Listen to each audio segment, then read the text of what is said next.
আসসালামু আলাইকুম। সবাই কেমন আছেন? আশা করি আল্লাহর রহমতে সবাই ভালো আছেন। আজকে আমি আপনাদেরকে বলবো যে আমি কে, আমি কোথায় থাকি, এসব সম্পর্কে আমি আজকে আপনাদের সাথে কথা বলবো। আমার নাম দিলরুবা, আমি দিনাজপুরে থাকি। আমরা আসলে দিনাজপুরের স্থানীয় না। এখানে আমার স্বামীরা প্রায় ২০-২৫ বছর ধরে এখানে থাকে। তো সেই সূত্রে আর কি আমার এখানে থাকা।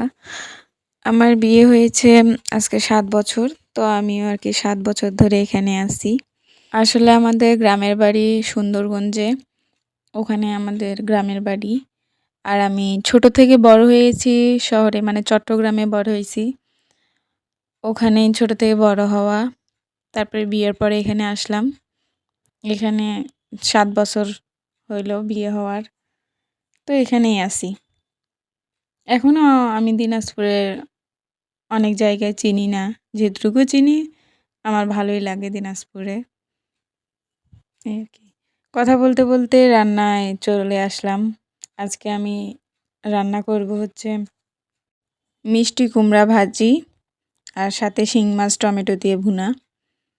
তো আপনাদের সাথে কথা বলতে বলতে আমি রান্না করতেছি। তেলের মধ্যে পেঁয়াজ, কাঁচামরিচ দিলাম। কাঁচামরিচ আর পেঁয়াজটা একটু ভাজা ভাজা করে নিব। তারপর এখানে আমি একটু জিরাও দিয়ে দিয়েছিলাম, গোটা জিরা একটু দিয়েছিলাম।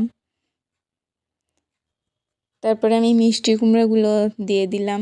মিষ্টি কুমড়াগুলো দিয়ে ওখানে আমি লবণ, হলুদ, শুকনো মরিচের গুঁড়ো দিয়ে একটু নাড়াচাড়া সেদ্ধ করে নিব। এই রান্নাটাতে আমি কোনো ঢাকনা দিব না, কারণ ঢাকনা দিলে এটা থেকে পানি বের হয়ে যায় আর মিষ্টি কুমড়া তাড়াতাড়ি সেদ্ধ হয়ে যায়, যার কারণে ঢাকনা দিলে মিষ্টি কুমড়াগুলো গলে যায়।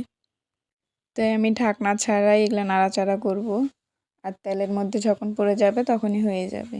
আমি মিষ্টি কুমড়াগুলো গোটা গোটাই রাখবো, সেজন্য আমি ঢাকনা দিব না। আমি আসলে সারাদিন অনেক ব্যস্ত থাকি।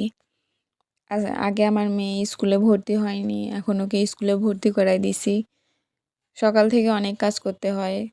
টাইম অনুযায়ী কাজ করার চেষ্টা করি, কিন্তু আসলে হয় না।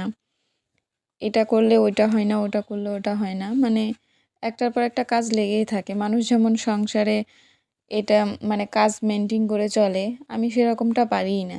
অনেকভাবে চেষ্টা করি যে কাজগুলা গুছাই নিব, কোনটার পর কোনটা করব, কিন্তু হয়ই না। মানে সময় যে কোন দিক দিয়ে চলে যায় বুঝতেই পারি না। যাই হোক, কথা বলতে বলতে আমার মিষ্টি কুমড়াগুলো সিদ্ধ হয়ে গেছে। এখন একটু আমি নাড়াচাড়া করে দেখলাম তেলের মধ্যে যখন মিষ্টি কুমড়াগুলো পড়ে যাবে আমার রান্নাটা হয়ে যাবে।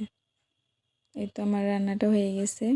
আর একটু নাড়াচাড়া করেই এখন আমি নামিয়ে ফেলবো।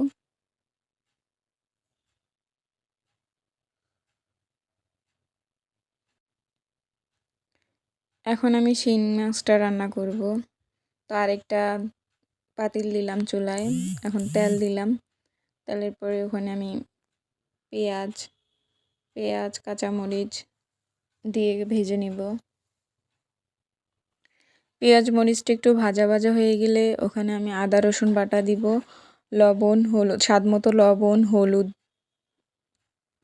শুকনো মরিচের গুঁড়ো দিয়ে কষাই নিব। একটু পানি দিব, সামান্য পানি দিয়ে কষাই নিয়ে তারপরে আমি ওখানে টমেটো দিব। টমেটো দেওয়ার পরে শিং মাছগুলো দিয়ে ভালো করে কষাই নিব।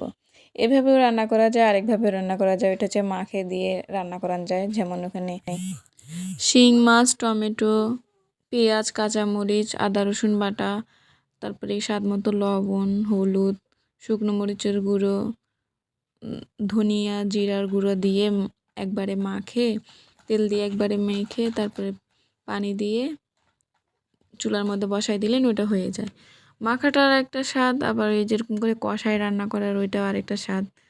দুইটাই ভালো লাগে আমার কাছে। আমি দুইভাবেই রান্না করি, আমার কাছে দুইটাই ভালো লাগে। তো আজকে আমি কষায় রান্না করতেছি, সেই দিন আমি মাখে চাখে দিয়ে রান্না করছিলাম, তাই আজকে কষায় রান্না করতেছি। তো আপনাদের সাথে কথা বলতে বলতে আমার রান্না প্রায় শেষের দিকে। এখন আমি এখানে ধনিয়া পাতা দিয়ে দিব, জিরার গুঁড়া দিয়ে দিলাম, ধনিয়ার পাতা দিয়ে আর একটু জাল দিয়ে নামাই ফেলবো। তো আমার কথার মধ্যে যদি একটু ভুল ত্রুটি হয়ে থাকে তাহলে আপনারা ক্ষমার দৃষ্টিতে দেখবেন। আমার ভিডিওটা যদি আজকে প্রথম দেখে থাকেন প্লিজ দয়া করে আমার চ্যানেলটা সাবস্ক্রাইব করে দিবেন। যারা অলরেডি সাবস্ক্রাইব করেছেন তাদের অসংখ্য ধন্যবাদ। আজকে আমার ভিডিওটা এই পর্যন্তই। রান্না শেষে ছাদে গিয়েছিলাম, আমার কবুতরের একটা বাচ্চা হয়েছে, সেটা আপনাদেরকে দেখাচ্ছিলাম। তো আসসালামু আলাইকুম, সবাই ভালো থাকবেন।